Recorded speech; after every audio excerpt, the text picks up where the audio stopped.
श्याम सलोनी सूरत धोली एक बार तो दिखलाओ।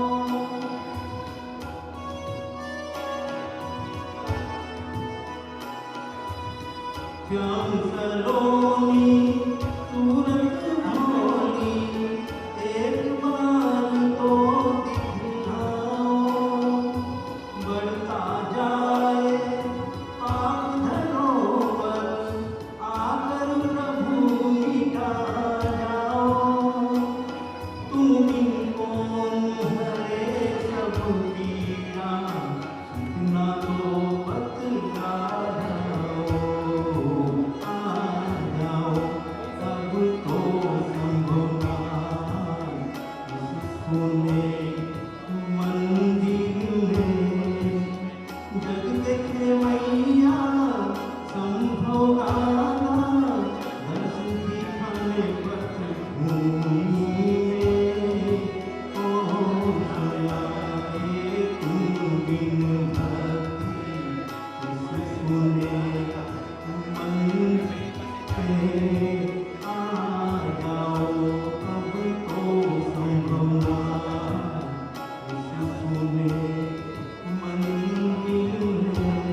Let's go next week. Come next Thursday.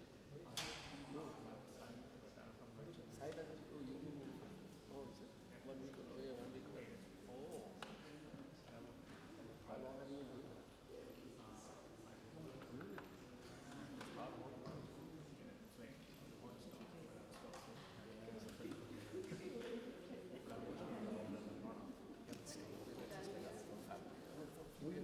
I don't know. It may work for some people.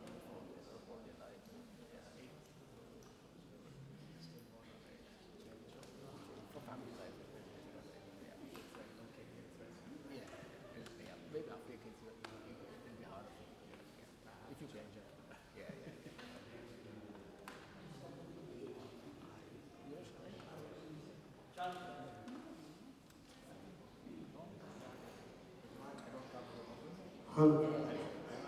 Hello.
બોલો શ્રી મહાવીર સ્વામી ભગવાનની ઓછા છીએ પણ અવાજ તો બુલંદ જ જોઈએ. બોલો શ્રી મહાવીર સ્વામી ભગવાનની જય. મને એવું લાગે મારો અવાજ બુલંદ થાય તો તમારો થશે. બોલો બોલો શ્રી મહાવીર સ્વામી ભગવાનની જય, બોલો શ્રી સંપન્નાથ ભગવાનની જય, બોલો જીન શાસન દેવની જય.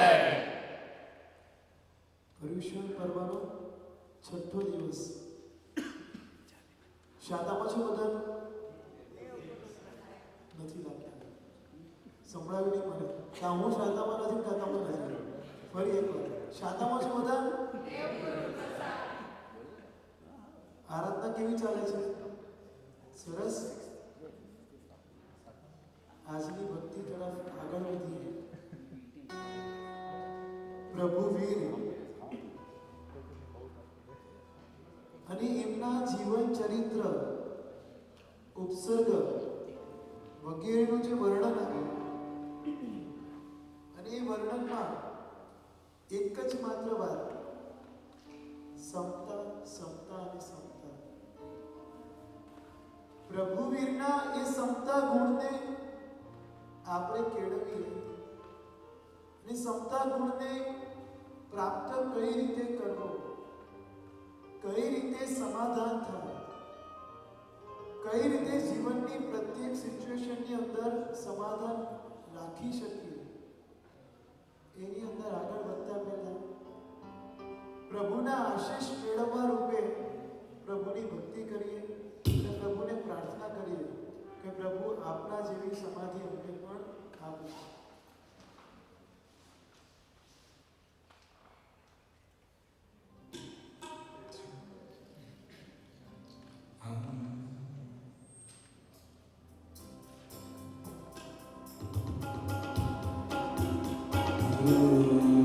જેઠા પ્રભવે વિશ્વમાં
આપણને છે ને ભગવાન સાથે વાત કરતા નથી આવડતું. જે માંગીએ ને એ ભગવાન આપે, જે કહીએ ને ભગવાન માને, પણ છે લડતા આવડવું જોઈએ. અને આજે લડીને કહેવાનું છે, હું છું તમારો, તમે છો અમારા. આ વાત તમને કહી દઉં છું. બહુ સિમ્પલ વર્ડ છે, બધાને ખબર પડી ગઈ છે. હું છું તમારો, તમે છો અમારા. આ વાત તમને કહી દઉં છું. તમારી પાસે જ બેસવું છે, તમારી છાયામાં વસવું છે. તમારી પાસે જ બેસવું છે, તમારી છાયામાં વસવું છે. તમારી ભક્તિથી ખુશી મળે છે, તમારી શક્તિથી દુઃખ કરે છે. હું છું તમારો, હવે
પ્રભુ ભક્તિમાં મજા આવે છે.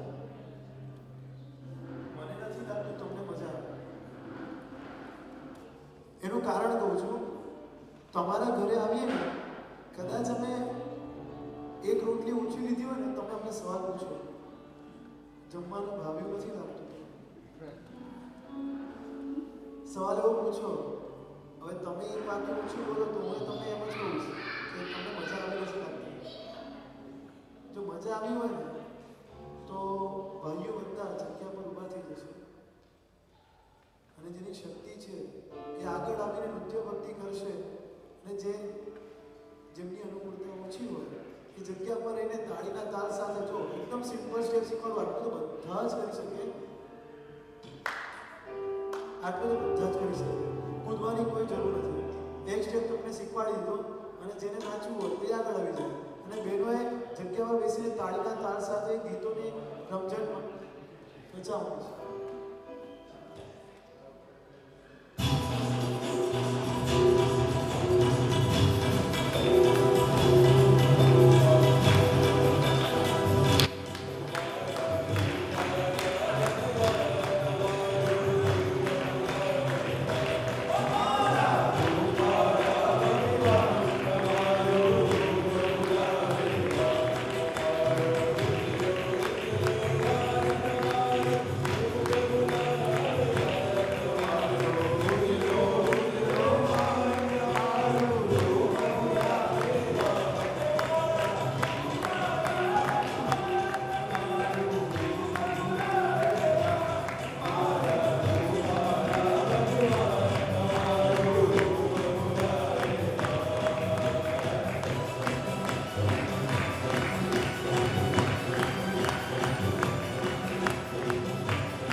એક મુંબઈમાં પ્રસંગ થયો છે વર્ષિતમનો. વર્ષિતમના પારણાનો પ્રસંગ છે. પારણાના પ્રસંગ નિમિત્તે એક મહોત્સવ રાખવામાં આવ્યો છે. એ મહોત્સવની અંદર મહાત્માએ પ્રેરણા કરી કે એક બેન આખું વર્ષ ઉપવાસ હરિના પારણે બેસવું, ઉપવાસને પારણે બેસવું, એક વર્ષની સાધના જો કરી શકતા હોય તો આપણે આપણા જીવનમાં કંઈક નાનો મોટો તપ કરવો જોઈએ. અને એ સમયે એક 7-8 વર્ષનો બાળક ઊભો થાય અને કહે, ગુરુદેવ મને બાધા આપો. ગુરુદેવ પૂછ્યું, તને બાધા જોઈએ છે? શેની બાધા દઈશ તું? ગુરુદેવ મને કારેલા ખાવાની નહીં એવી બાધા આપી દે. હસવા આવી ને આવું થશું સભામાં બેસેલા બધાને આવ્યું. પછી પૂછ્યું, કેમ કારેલા નથી ખાવા? સાહેબજી નથી ભાવતા, કડવા કડવા લાગે છે, મોઢે ઉતરતા નથી. ને પાછા બધા હસવા લાગ્યા. એટલે ગુરુદેવે કીધું કે એને તો કારેલાની બાધા આપું છું, તમારે બધાએ પણ કારેલાની બાધા લેવાની છે. તો બધા કે, ગુરુદેવ કારેલા તો અમને ભાવે છે, અમે શું કામ લઈએ? એને નથી ભાવતા એટલે લે છે. હવે ગુરુદેવ કહે છે, મેં ખાવાના કારેલાની વાત નથી કરી. એક ખોરાક એવો છે કે જે મોઢા વાટે જાય, શરીરને પોષણ આપે, અને એક ખોરાક એવો છે જે વિચારના માધ્યમથી જાય અને મનને પોષણ આપે. મેં એવા ખોરાકની વાત કરી છે જે મનને પોષણ આપે છે. તો એક એવો ખોરાક છે જે મનને ખૂબ પોષણ પણ આપે છે, એ છે કડવા કારેલા, એટલે કે મનની કડવાહટ, જે માનસિક ખોરાક બનીને મનને ખૂબ પોષણ આપે છે, મનને ખરાબ દૂષિત કરે છે. એ કડવા કારેલાને ત્યાગવાનું છે. અને કડવા કારેલાનો ત્યાગ એટલે કે મનનું સમાધાન. અને આજનો વિષય આપણો પરીક્ષાનો સાર, ક્ષમાના સમાધાન. કઈ રીતે થાય? ચલો એક સિચ્યુએશન આપણે વિચારીએ. સરસ મજાના કપડાં પહેર્યા છે, સરસ મજાના શૂટ પહેર્યો છે, વ્યવસ્થિત આપણે કોટ પહેરીને ગયા છીએ, કદાચ ભાઈ ગોગલ્સનો વ્યવસ્થિત લગાવ્યા છે, એકદમ અફલાતું લાગીએ છીએ. અને પછી કોઈ જગ્યાએ મેરેજ ફંક્શનમાં જઈએ અને કોઈ ફ્રેન્ડના મેરેજ હોય અને બાજુમાં ખાલી આમ ઊભા હોઈએ, કેવું લાગે? કપડાં સરસ છે પણ ઊભા છીએ આપણે, આમ કેવું લાગે? ચલો એ જવાબ તો બહેનોને કહીએ. લાખો રૂપિયાના ઘરેણાં પહેર્યા છે, કપડાં મોંઘા છે, ચમકદાર છે, સ્ટુડિયોમાં ગયા છીએ ફોટો પડાવવા માટે, અથવા તો લગ્ન ફંક્શન છે, ફોટા પાડી રહ્યા છે, અને ફોટામાં આપણે શું કહેવાય કે એકદમ વ્યવસ્થિત પોઝિશનમાં બેઠા છે, સારો ફોટો આવવાની શક્યતા છે. અને એ સમય લોકો વખાણ કરશે કે તમે ઘરેણાં સારા પહેર્યા છે કે નહીં, કે ફોટોગ્રાફર વખાણ કરશે કે શું કહેશે? સ્માઈલ આપો. કે સ્માઈલ નહીં આપે ને તો લાખોના ઘરેણાં કામ છે ને નકામા છે. કે હાસ્ય, સ્માઈલ એ શરીરનું સૌથી મોટું ઘરેણું છે. કદાચ સાદા કપડાં પણ પહેરીને જશું ને અને મોઢા પર સ્માઈલ હશે તો બધા કરતા અલગ તરી આવશું. અને લાખોના ઘરેણાં હશે ને પણ મોઢા પર સ્માઈલ નહીં હોય ને તો ક્યાંય પણ છે ને આપણો શું કહેવાય દરકાર થશે ને, કોઈ બોલાવશે ને. કેમ કે આ તો શોભ્યો આવી ગયો એમ કહે છે. બીજો એક વિચાર આવે. માની લઈએ કે મનની સ્માઈલ તો છે, સ્માઈલ કરીએ છીએ, પણ કદાચ એ લગ્નમાં આપણે ગયા, એન્ટ્રી કરી, સ્માઈલ આપણી સારી છે, બધા આપણને જોઈ રહ્યા છે કે હા બહુ સરસ રીતે આ મહેમાન બનીને આવ્યો છે, બહુ સારી રીતે બધાની સાથે રહે છે. ત્યાં અચાનક એક વ્યક્તિ આવી ગઈ. એક એવી વ્યક્તિ આવી ગઈ કે જેણે 5 વર્ષ પહેલા આપણા ઘરના પ્રસંગમાં આવીને કંઈક બફાટ કર્યો હતો, કંઈક બગાડ કર્યો હતો. હવે આપણી સ્માઇલનું શું? એ સ્માઇલ જે હતી બીજાના પ્રસંગમાં ગયા ત્યારે એ સ્માઇલ એવી ને એવી રહેશે કે બગડી જશે? બગડી જશે.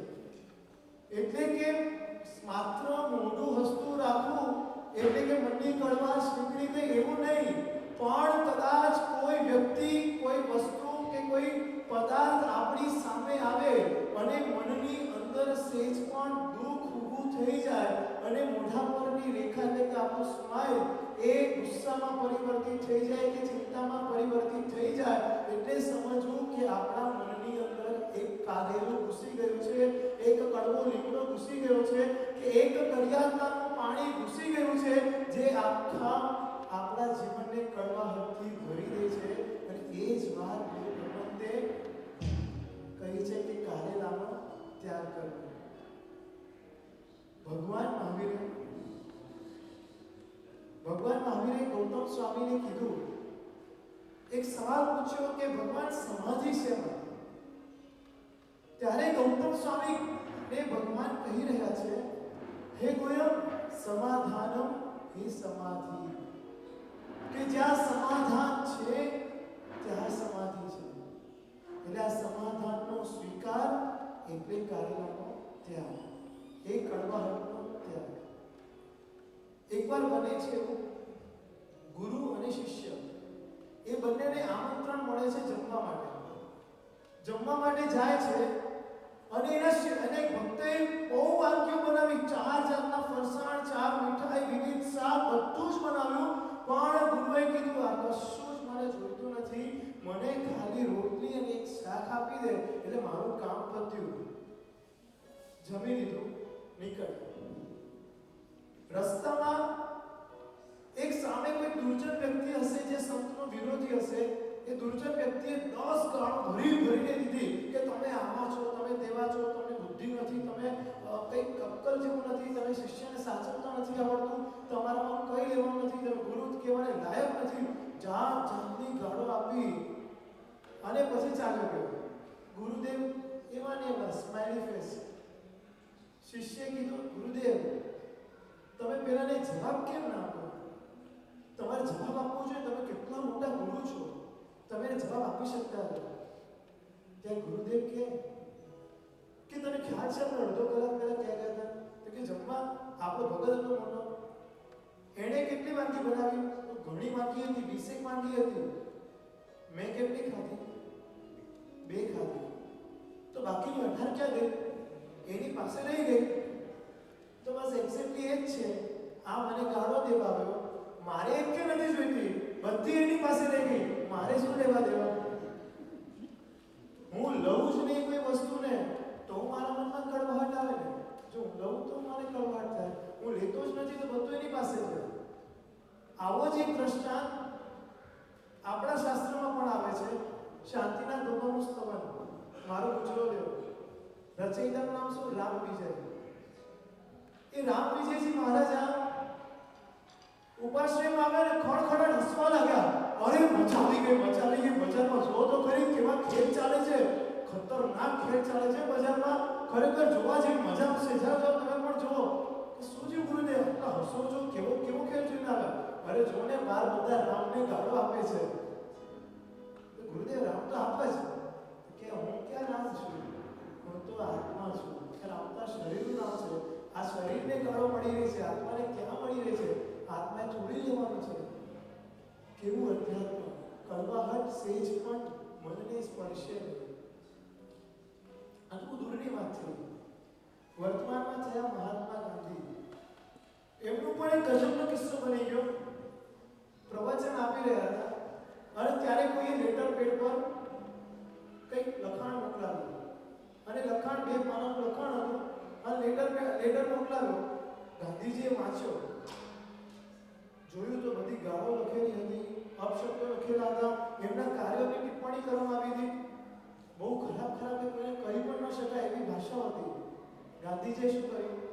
તાકને કાઢી પીન કાઢી કાગળ ફાડીને મૂકી દીધું. તેમના સેવકે પૂછ્યું, બાપુ આ તમે શું કર્યું?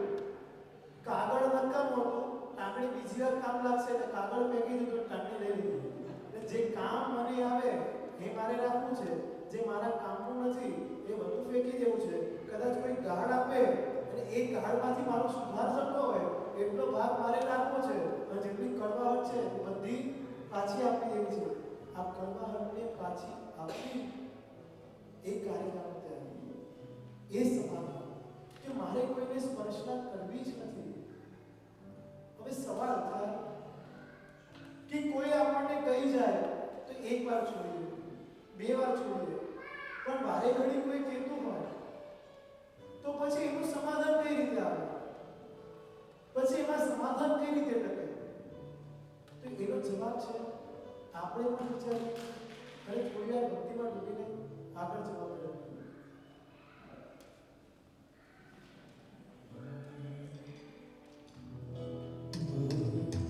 ખૂબ મને ગમે છે મારા વહાલા પ્રભુ, મારા દિલમાં તું રમે છે ભાવનવાળા પ્રભુ.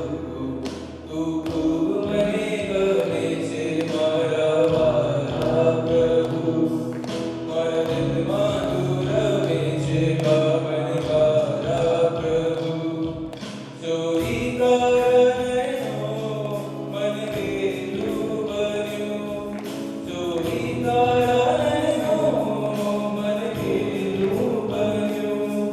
શુભથી કહું છું હરિ રમ્યું પ્રભુ, તું ખૂબ મને ગમે છે મારા વહાલા પ્રભુ, મારા દિલમાં તું રમે છે ભાવનવાળા પ્રભુ.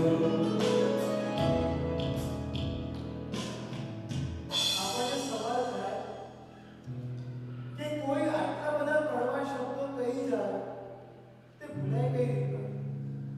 સતત કાને અથડાતા હોય, મનમાં ભમ્યા કરે, પછી મન મૂંઝવાયા કરે એટલે ભૂલે કઈ રીતે? બહુ સીધો જવાબ છે. કદાચ એવું કહી શકાય કે આપણને છે ને મેળો પર કટાક્ષ કર્યો છે, આપણે પર કોણ માર્યો છે? ગુરુ ભગવાન કે ગુરુ ભગવંતના આટલા બધા પ્રવચનો આવે, કેટલા બધા પુસ્તકો આવે, કેટલી સારી સારી વાતો એની અંદર લખી હોય, એ વાતો જો આપણે મિનિટમાં ભૂલી જઈએ છે, એટલે સારી વસ્તુ આપણે યાદ નથી રાખી શકતા, તો કડવી વાત યાદ રાખવા માટે કોઈ વાતો એને ભૂલી જવાનો વાતો આવે વાતો કે આપણે સારી વાત પણ આપણે ભૂલી જઈએ. અહીંયા એક વ્યક્તિએ એના મિત્રને પૂછ્યું કે તું આખો દિવસ કેટલા બધા કડવા પ્રસંગો બને છે, તો તું શું કરે છે? એને જવાબ આપ્યો, બીજું કઈ જ નહીં, હું પીપરમિન્ટ હોય ને એને ચાવ્યા કરું છું અને જે કડવી દવા હોય ને એને ગળી દઉં છું. એટલે કે તને કોઈ દિવસ ચોકલેટ ખાતા જોયો તો નથી મેં.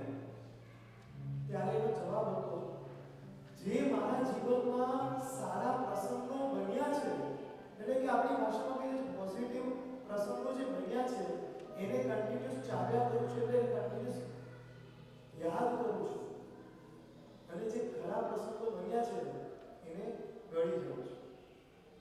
આગળ વધતા એક જવાબ આપે છે કે કડવા પ્રસંગો અને સ્માઈલ બંનેને છે ને દુશ્મનાવટ છે. આપણે મેડિકલ લાઈનના કેટલા છે? મેડિકલ ક્ષેત્રમાં લગભગ ઘણા. એક સવાલ પૂછું,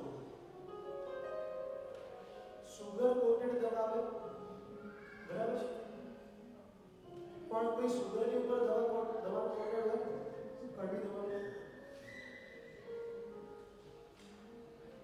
સુગર કોટેડ હોય પણ દવાની સુગર ઉપર દવાનું કોટેડ નથી હોતું. તો જો એક દવા પણ આપણને સૂચન કરે છે કે કડવી દવા ઉપર બી સુગરનો કોટેડ કરવાનું હોય, એટલે કડવા પ્રસંગને પણ સુગર કોટેડ કરવાનું હોય. ખરાબ પ્રસંગ બની જાય તો એને ભૂલી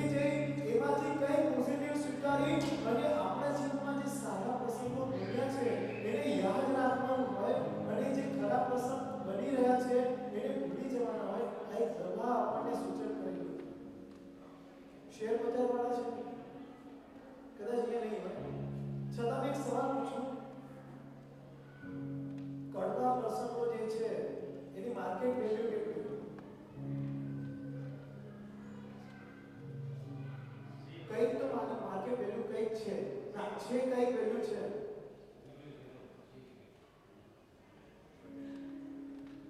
જેટલો સંગ્રહ થાય એટલી વેલ્યુ, જેટલું યાદ રહે એટલી વેલ્યુ, એટલે કે એટલા આપણે દુખી થવાનું, જેટલા ભૂલ્યા એટલા એની વેલ્યુ એટલી ડાઉન. એને કે વાત આવે પાર્શ્વનાથ ભગવાન પહેલો ભાવ, પાર્શ્વનાથ ભગવાનના ભાવ કેટલા? 10 ભાવ. પહેલા ભાવની અંદર મોટા ભાઈ સાથે કંઈક મન મોટાવ થયો. મોટા ભાઈએ કોઈ ખોટું કામ કર્યું અને ખોટા કામની એને સજા મળે એટલે એમણે રાજાને ફરિયાદ કરી. હવે રાજાએ મોટા ભાઈને દેશ નિકાલની સજા આપી કે તમે જાઓ, દેશની બહાર જાઓ, દેશમાં પ્રવેશ પણ કરવાનો નહીં. હવે આવી સજા જ્યારે મળી ત્યારે એની મનમાં દુઃખ થાય છે કે આવી મને સજા મળી, હવે કરવું શું? ત્યાં એક સંત દેખાયો. સંત પાસે જઈને સંન્યાસ ગ્રહણ કર્યો અને સાધના ઉત્કૃષ્ટ કરતા જાય છે, સારામાં સારી સાધના કરતા જાય છે. આ બાજુ પાર્શ્વનાથ ભગવાનના જીવને પશ્ચાતાપ થયો. ગમે તેમ તો મારા મોટા ભાઈ છે, એમને ખોટી સજા કરાવી, એટલે મોટા ભાઈની ક્ષમા માંગવા માટે જંગલમાં જાય છે. હવે જંગલમાં જઈને જેને ક્ષમા માંગવા જાય, દૂરથી જોઈ છે કોણ આવે છે? મારો ભાઈ આવે છે. એટલે પેલા જે સાધુ બનેલા હતા એ વિચાર્યા મારો ભાઈ અહીંયા પણ મને હેરાન કરવા માટે આવે. એટલે પેલો આવે છે, મસ્તક નમાવે છે. જેવું મસ્તક નમાવ્યું અને તરત બાજુમાં રહેલ પથ્થર પેલા સંતે ઉપાડ્યો અને જોરથી માથા પર પટકી દીધો. એટલે પાર્શ્વનાથ ભગવાનનો જીવ ત્યારે ત્યાં મૃત્યુ પામ્યો. વાત અહીંયા નથી અટકતી. એને મનમાં એવું કડવાહટ ભરાઈ ગઈ અને એ કડવાહટને કારણે 10 ભવો સુધી પાર્શ્વનાથ ભગવાનને હેરાન કરતો થયો. ઈવન પાર્શ્વનાથ ભગવાનના ભવની અંદર પણ આપણને પ્રસંગ ખબર છે કે દેવ બનીને એટલો બધો વરસાદ વરસાવ્યો કે ભગવાનના નાક સુધી પાણી આવી ગયું. આ પ્રસંગ જો વિચારીએ, પ્રસંગના મૂળમાં શું છે? સ્ટોરેજ. જે કડવાહટની સ્ટોરેજ થઈ ગઈ હતી કે જે જોતાની સાથે જ કડવાહટ જાગી ગઈ કે આણે મને હેરાન કર્યો. પાર્શ્વનાથ ભગવાનનો જીવ તો માફી માંગવા ગયો છતાં પણ મનમાં કડવાહટની સ્ટોરેજ જે હતી એ જાગી અને એ સ્ટોરેજે કામ શું કર્યું? 10 ભાવ સુધી દુશ્મનાવટ કરાવી. ભગવાનના જીવ સાથે દુશ્મની થઈ. આવા તો કેટલાય પ્રસંગો છે. ભગવાન મહાવીર સ્વામીના 15મા ભાવનો પણ પ્રસંગ આપણે જોયો કે મનની અંદર એક કડવાહટ ભરાઈ ગઈ તો કેટલા ભાવો સુધી પરમાત્મા સાથે વહેર રહ્યો. આવા કેટલાય પ્રસંગો આવે કે એક કડવાહટ આખા ને આખા ભાવને બગાડી નાખે. બન્યું એવું એ જગ્યાએ લગ્ન પ્રસંગ છે. લગ્ન પ્રસંગમાં ભાઈ સામાન્ય પરિસ્થિતિ વાળો છે, લગ્નમાં આવ્યો છે અને લગ્નની અંદર જોયું કે હવે તો આટલા બધા પૈસાદાર છે, રીચ છે, મારો ભાઈ ગરીબ છે. અને ગરીબ ભાઈ હોય તો એને કોણ માન આપે? સબકો ભાઈ છે તો માન ઓછું મળ્યું. એ આ જે માન ઓછું મળ્યું ને, મનમાં કડવાહટ રહી ગઈ. આ જીવન સુધી ભાઈ બહેનના બોલવાના સંબંધ પણ ના રહે. ખાલી એક કડવાહટ કે મને માન ઓછું મળ્યું, મને પ્રસંગમાં ઓછો સાચવ્યો, એક કડવાહટ મગજમાં ભરાઈ ગઈ. આ જીવન સંબંધ બંધ થઈ ગયું. એટલે કે દુઃખની વેલ્યુ કેટલી? જેટલી સ્ટોરેજ થાય એટલી એની વેલ્યુ, જેટલી સ્ટોરેજ ઘટી જાય એટલે એની વેલ્યુ પણ ઘટી જાય. તો એની વેલ્યુ ઘટાડવા કરવું શું? એની વેલ્યુ ઘટાડવા શું કરી શકાય? તો એને એક સરસ મજાનું એક્ઝામ્પલ આપ્યું છે. ચેપ્ટરનું નામ છે સ્વીટ મેમરીઝ. શું યાદ રાખવાનું છે કે એક વખત બે મિત્ર નદી કિનારે ફરવા જાય છે. નદી કિનારે ફરવા ગયા અને ત્યાં કોઈ વિષયને લઈને ચર્ચા થઈ કે ભાઈ આમાં આવું હોવું જોઈએ. ને ચર્ચા એટલી બધી જોરદાર થઈ ગઈ ને કે બંને દોસ્તાર ઝઘડી પડ્યા અને એક દોસ્તારે ખેંચીને એક લાફો મારી દીધો. તો જેને લાફો ખાધો ને એને એક સળી લીધી લાકડી લીધી અને રેતી ઉપર લખી નાખ્યું ડેટ, આજની ડેટ લખી, નીચે લખ્યું આજે મારા બેસ્ટ ફ્રેન્ડે મને લાફો માર્યો છે. હવે આટલું લખીને આગળ નીકળ્યો. પછી જેવા આગળ ગયા પછી મને છે એટલું જોરદાર મોજું આવ્યું ને કે જેને લાફો માર્યો હતો, જેને લાફો ખાધો હતો એ પાણીમાં તણાવા લાગ્યો, ડૂબવા લાગ્યો. તો પેલા એનો હાથ પકડીને બહાર કાઢી લીધો, ખેંચી લીધો. હવે એ સમયે એણે પથ્થર લીધો અને હથોડી લીધી અને દીવાલ પર લખી નાખ્યું આજે મને મારા દોસ્તારે બચાવ્યો. હવે પેલા પૂછ્યું કે આ ખબર ના પડી. પહેલા તે રેતીમાં લખ્યું અને હવે તું પથ્થર પર લખી રહ્યો છે. એને બહુ સરસ જવાબ આપ્યો કે દોસ્ત, જે મને દુખી કરે ને એને મારે યાદ રાખવું નથી, અને જેણે મને સુખી કર્યા ને એને મારે જિંદગીભર ભૂલવું નથી. એટલે તે મારી મદદ કરી, મારે ક્યારેય ભૂલવી નથી, માટે મેં આને કાયમ યાદ રહી જાય એના માટે પથ્થર પર લખ્યું છે. આ દ્રષ્ટાંત એક જ વાત સૂચવે છે, જીવનમાં જે સારું બન્યું એને યાદ રાખવું છે. એક સવાલનો જવાબ આપશો, ક્યાંય પણ કોઈના ઘરે મરણ પ્રસંગનો આલ્બમ જોયો છે?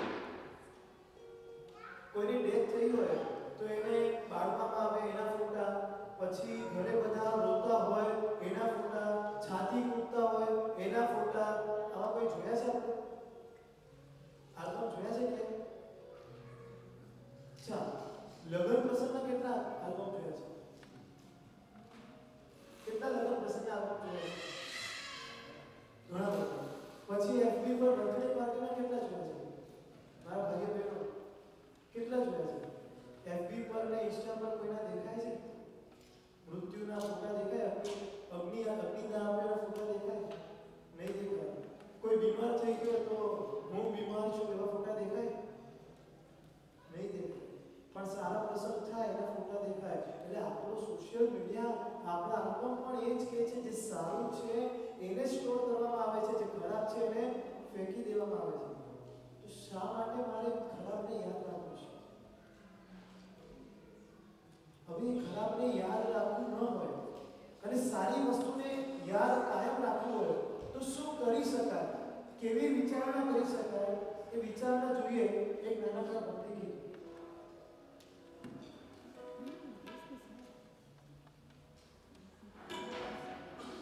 ખબર ક્યાં છે મને મારી સવારે શોધવાનું છે. ખબર ક્યાં છે મને મારી સવારે શોધવાનું છે.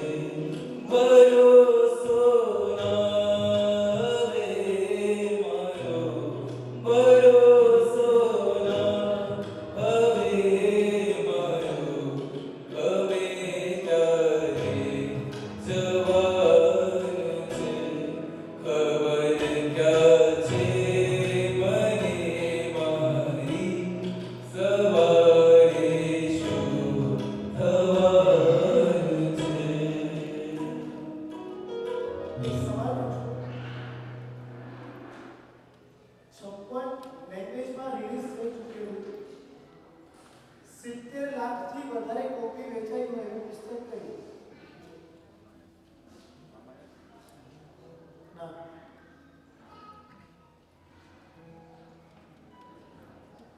બહુ ફેમસ છે, જેની મૂવી પણ આવી ગઈ છે. Harry Potter. સ્ટોરી શું છે? ડેમેન્ટોર હોય છે ને, જેલમાં શું કરે છે? દેખાય કેવું? ભૂત જેવું. લાગે શું કે આ બધાનું લોહી પી જશે, બધાનું લોહી પી જશે એવો ડર લાગે બધાને. પણ થાય છે શું? એ કરે છે શું? લોકોની અંદર જે સારી મેમરીઝ ભરેલી હોય છે ને એને ખેંચી ખેંચી બહાર કાઢી નાખે છે. એટલે કે થાય શું? સારી મેમરીઝ જતી રહે એટલે માણસ ગાંડો બની જાય. એ ગાંડો બની જાય અને પાગલ થઈને ફર્યા કરે ને છેલ્લે પોતે જ મરી જાય. આપણે પણ આપણી લાઈફના એ જ રોલ પ્લે કરીએ છીએ. આપણે જ આપણી લાઈફની સારી મેમરીઝને ખાલી કરી નાખીએ છીએ અને પછી પોતે જ પાગલ બનીએ અને પોતે જ પછી આત્મહત્યા કરવા સુધીના પગલાં લેવાનો આપણને વિચાર આવે. પછી એની અંદર સોલ્યુશન આવે છે મૂવીમાં. જોયું હોય તો ખબર હશે કદાચ, મેં બી નથી જોયું, વાંચ્યું છે સ્ટોરી. શું આવે? હેરી પોટર સોલ્યુશન લાવે છે કે જે પ્રસંગ સૌથી સારામાં સારો હોય ને, સૌથી સારામાં સારો લાઈફમાં બનેલો, એને કન્ટિન્યુઅસ યાદ કર્યા જ કરવું જેથી સામેવાળો એને ભૂસી જ ના શકે. આપણી લાઈફમાં પણ એક પ્રસંગ તો એવો બન્યો છે કે જે આખી જિંદગી યાદ રહી જાય. એને યાદ કરતા રહીએ. ઊંટને જોઈજો, ઊંટને કચ્છમાં હોય, આપણે અહીંયા પણ હશે, રોજ પાણી પીએ. ઊંટ રોજ પાણી પીએ. ક્યારે પીએ? ઓછામાં ઓછો 15 થી 20 દિવસનો ગેપ હોય. પાણી તો રોજ પીએ છે પણ મોઢું માંડીને નથી પીતો. એના ગળાની અંદર એવી કોથળી ફિટ કરેલી હોય, સ્ટોરેજ હોય કે 15 દિવસ સુધી પાણી મીઠું ન મળે ને તો પણ એને ચાલી જાય. એક્સેપ્ટ આપણે એક ઊંટ જેવો રોલ પ્લે કરવાનો છે. કદાચ 15 દિવસ વર્ષો સુધી સારો પ્રસંગ ન મળે ને, ખરાબના ખરાબ પ્રસંગ બન્યા કરે ને તો પણ એ ઊંટની જેમ સારા પ્રસંગને વાગોળ્યા કરવાનો છે. પણ આ બને કઈ રીતે? બોલવું ઇઝી લાગે પણ થાય કઈ રીતે? એનું સોલ્યુશન એટલે કઈ રીતે આ પોસિબલ બને? અઘરું છે. તો આપણે પરમ દિવસે જોયું અને આજે પણ દુઃખ મારા જીવનનો એક અંશ છે. આજે જે પ્રવચનમાં આવ્યો ને એક વાક્ય આવ્યું હતું, સંકટોનો સામનો નહીં કરતા સંકટોનો સ્વીકાર કરજો. એક્સેપ્ટન્સ. દુઃખ એ મારા જીવનનો એક અંશ છે, એને હું ઇગ્નોર કરી શકીશ નહીં. બને છે એવું, એક સ્ટોરની અંદર એક સેલ્સમેન હોય છે, નવો જોબ પર જોડાયો અને જોબ પર જોડાયા પછી એને એમ થાય કે યાર બહુ થઈ ગયું. અઠવાડિયાની અંદર તો કે મારે અહીંયા કામ કરવું નથી, મારું રેઝિગ્નેશન લઈ લો, મારે અહીંયા કામ કરવું નથી, કંટાળી ગયો છું. તો એના સિનિયર એને પૂછ્યું, તું કંટાળી કેમ ગયો? તે કે યાર ખરેખર કહું ને, જો પહેલાં તો બધાના ડોર ટુ ડોર જવાનું, દરવાજા ઠોકવાના, દરવાજો ઠોકીએ પછી કોઈ પ્રેમથી બોલાવે, કોઈ ન બોલાવે, કોઈ દરવાજો ન ખોલે અને કોઈ કદાચ ખોલે તો કેટલી ગાળો દે અને પછી કદાચ અઠવાડિયા સુધી ફરીએ ત્યારે માંડ એક વસ્તુ મારી વેચાય. એના કરતાં તો આવો કંટાળો પણ કરે, આપણને આ નથી પોસાતું. અને એ સમયે એના જે સિનિયર હતા ને એણે કીધું, તું આટલામાં કંટાળી ગયો? તો તમને કંટાળો નથી આવતો? એને પૂછ્યું, તમે કેટલા વર્ષથી છો? તો કે 20 વર્ષથી સેલ્સમેનશિપ કરું છું. તો તમને કંટાળો નથી આવતો? બિલકુલ નહીં, કંટાળો જ નથી આવતો. કેમ? કેમ કે શરૂઆતમાં લાગ્યું કે કોઈ મને આવકાર આપતો નથી, કોઈ બોલાવતો નથી. પણ ધીરે ધીરે ખબર પડી કે 7માંથી એક જગ્યાએ તો મારો માલ વેચાય છે, તો મારે માલ વેચવો હશે એકવાર તો 6 વાર ગાળો તો ખાવી પડશે. આ મારી સેલ્સમેનશિપનું એક શું થઈ ગયું, મારું અંગ થઈ ગયું છે. મારે વ્યવસાય કરવો છે, બિઝનેસ કરવો છે તો આ તમારે સહન કરવું જ પડશે. ત્યારે જીવનનો પાઠ શીખવાનો એક સેલ્સમેન પાસેથી કે દુઃખ એ જીવનનો અવિભાજ્ય અંશ છે, એટલે કે દુઃખમાંથી એને કાઢી શકાય એમ નથી. આ નમનભાઈ કેશિયો વગાડે છે, એમાં કેટલી કેસ હોય છે, કેટલા બટન હોય છે?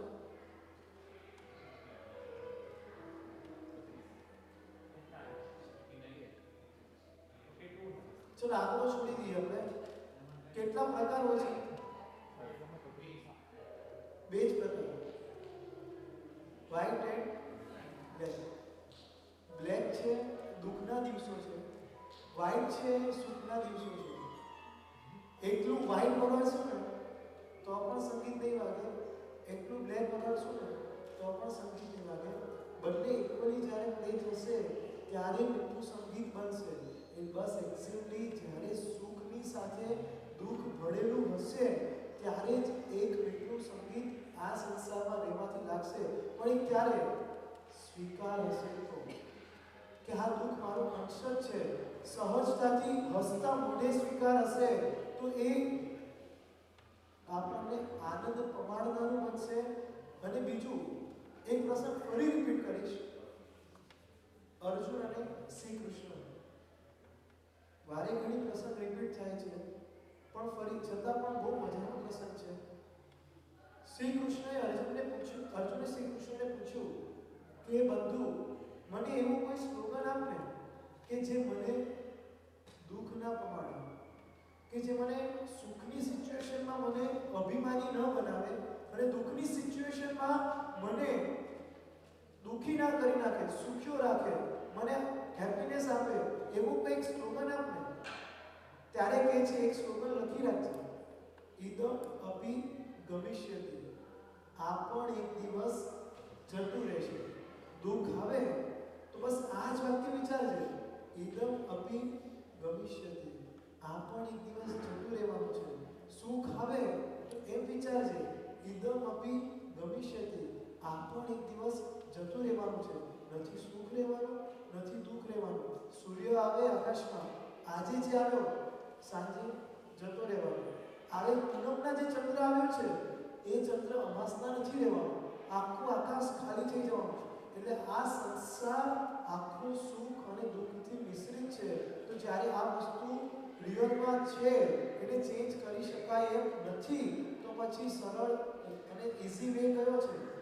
તો કે એક્સેપ્ટન્સ, સમાધાન. સમાધાન એ સમાધિ. સૌથી પહેલું વાક્યનું સેશનનું સમાધાન એ સમાધિ. સમાધાન છે તો સમાધિ છે. કદાચ દુઃખ આવ્યું હશે.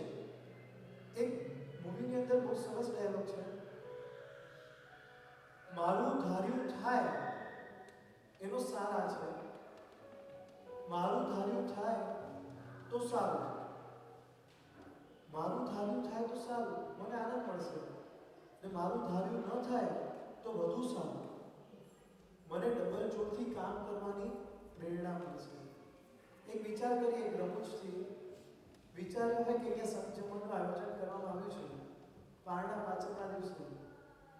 માની લો, ચિંતા નહીં કરતા, માની લો આયોજન કરવામાં આવ્યું છે અને વિચારી કે મને રસગુલ્લા બહુ ભાવે છે અને બને એવું રસગુલ્લાની લાઈનથી ભરતી અને કદાચ અહીંયાથી દિનેશ અંકલ જાહેરાત પણ કરે કે આપણે રસગુલ્લાની વ્યવસ્થા કરશું.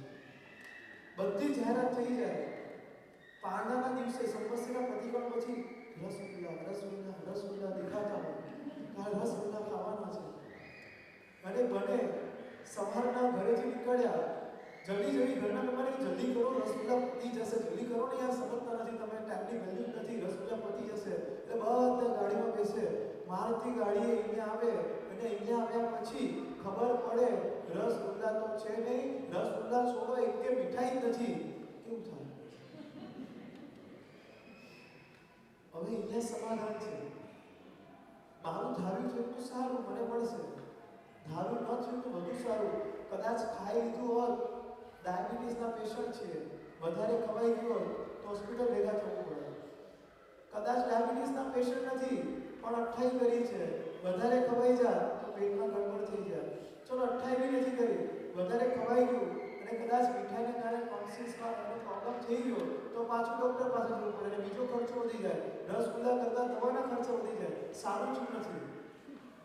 તો મારું ધાર્યું થાય તો સારું, મારું ધાર્યું ન થાય તો વધુ સારું. આ સમાધાન. સમાધાન એ સમાધિ. સમાધાન છે તો સમાધિ છે. કોઈ વ્યક્તિએ મારી સાથે ખરાબ કર્યું તો સરસ મજાની પંક્તિ છે, યાદ રાખવા જેવી.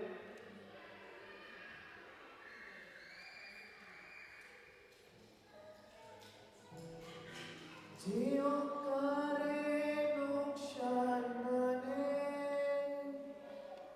એ તો કેવળ નિમિત્તો બધા,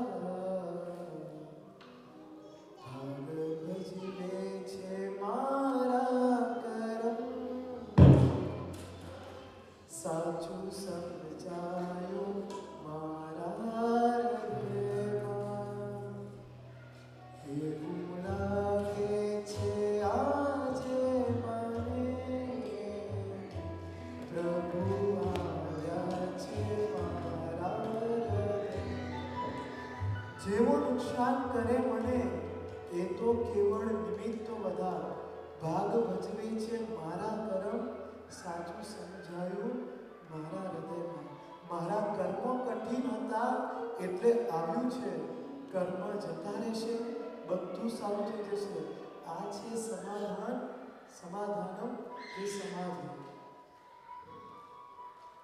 કડી છે વેર વૃત્તિની જ્વાળા ઉપર ધરવરસી રાહી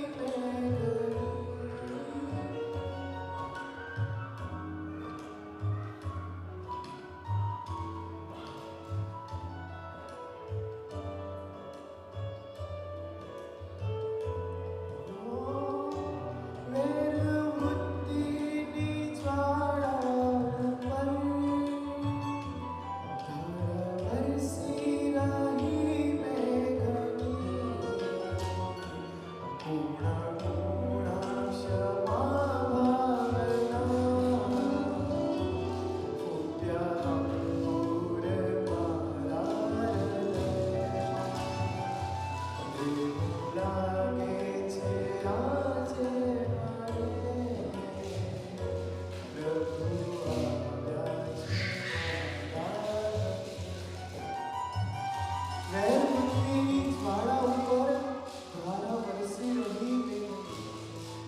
કોઈની પણ સાથે વેર ઝેરની ગાંઠ બંધાઈ હતી એ વેર ઝેરને જોતા જ કોઈ વ્યક્તિએ આજથી 10 વર્ષ પહેલા મારું ખરાબ કર્યું હતું 10 વર્ષ સુધી મને મળ્યો પણ નથી છતાં પણ મારા હૃદયની અંદર એના પ્રત્યેની કડવાહટ છે એ જ્યારે પણ સામે આવે એ મને કાંઈ જ કરતું નથી છતાં પણ સામે આવે ને મારા હૃદયમાં ક્રોધ જાગી જાય તો મારા મનની સમાધિનું શું એટલે પરમાત્મા હૃદયમાં લાવીએ અને સાચું સમાધાન કરીએ કે આજથી જે પણ થયું એ થયું જેટલા પણ કડવા પ્રસંગ બન્યા એ બન્યા આજથી એક એક વ્યક્તિને જેની પણ સાથે કડવા સંબંધ બન્યા છે એની પાસે જઈએ ક્ષમા યાચના કરીએ કેમ કે સંવત્સરી પ્રતિક્રમણ કર્યા પછી નહીં સંવત્સરી પ્રતિક્રમણ કર્યા પહેલા ક્ષમા યાચવાની છે જો પહેલા ક્ષમા યાચવામાં આવે તો સંવત્સરી પ્રતિક્રમણ સાર્થક છે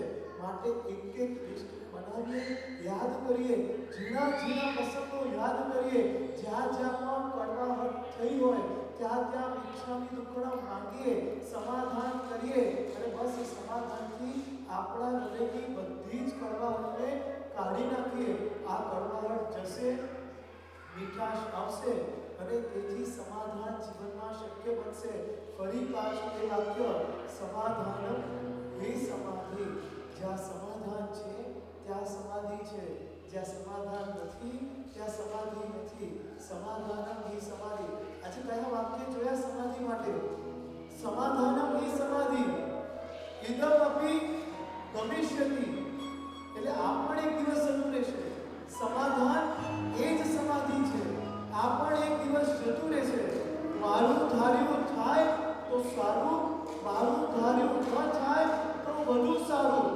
હું જ મારા મનનો માલિક છું મારે મારા મનને ખુશ રાખવો છે માટે કડવા પ્રસંગોને ભૂલી જવા છે આ વાક્યોને યાદ રાખીએ અને જેટલા પણ કડવા પ્રસંગો બન્યા છે એક એકને વીણીને કાઢી નાખીએ અને મનની અંદર બસ પ્રેમ ભાવ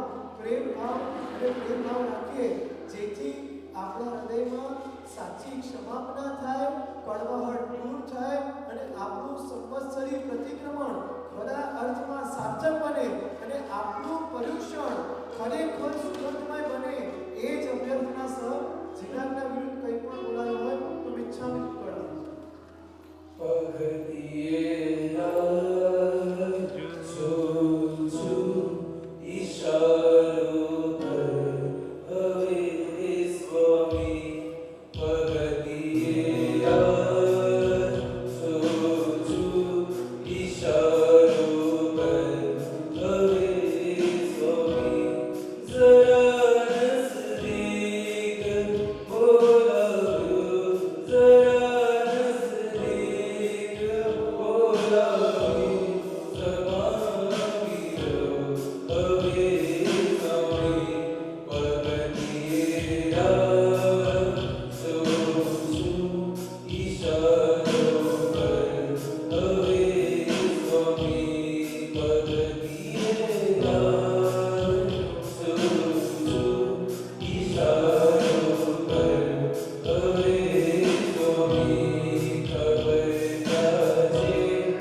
આવતીકાલે અત્યારે આપણા કલ્પસૂત્રના વ્યાખ્યાન ચાલે છે, લેક્ચર ત્યાં અત્યાર સુધી મહાવીર સ્વામી ભગવાનનું આખું ડિટેલમાં બધું એમને ખૂબ સરસ રીતે જણાવ્યું.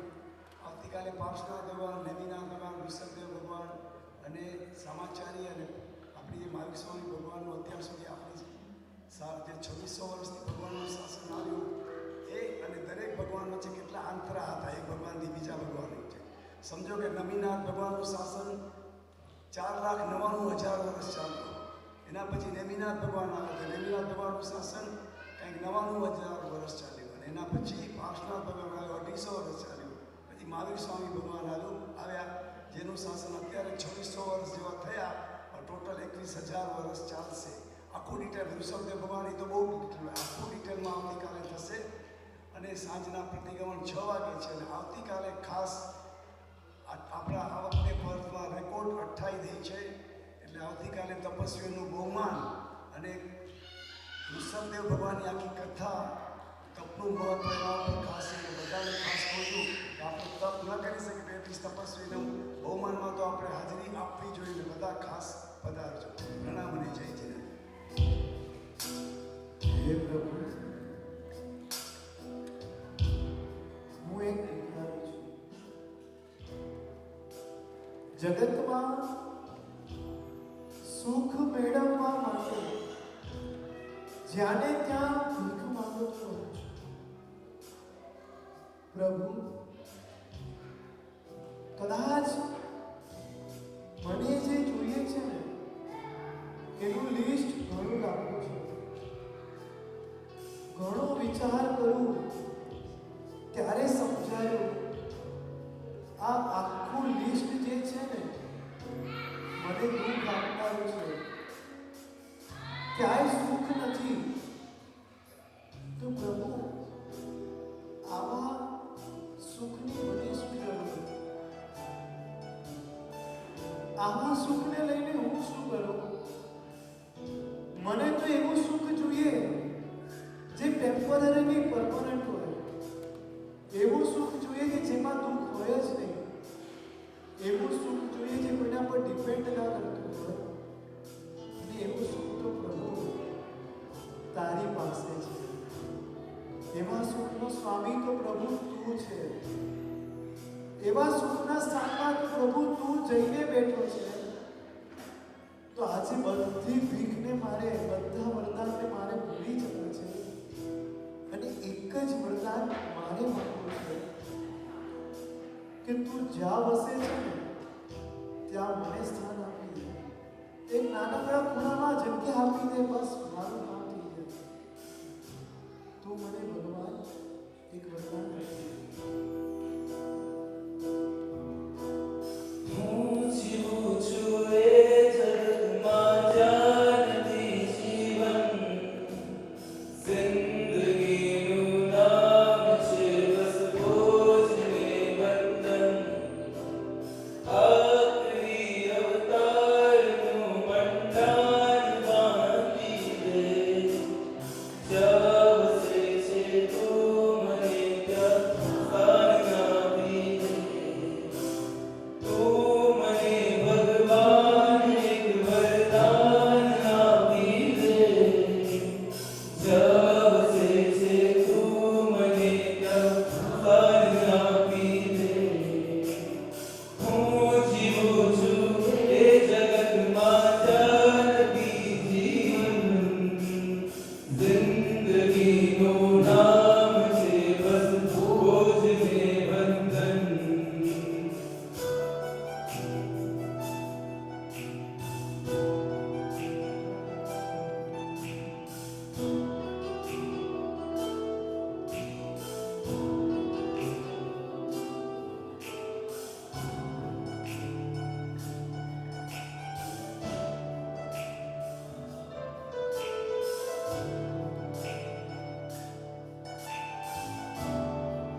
બોલો શ્રી મહાવીર સ્વામી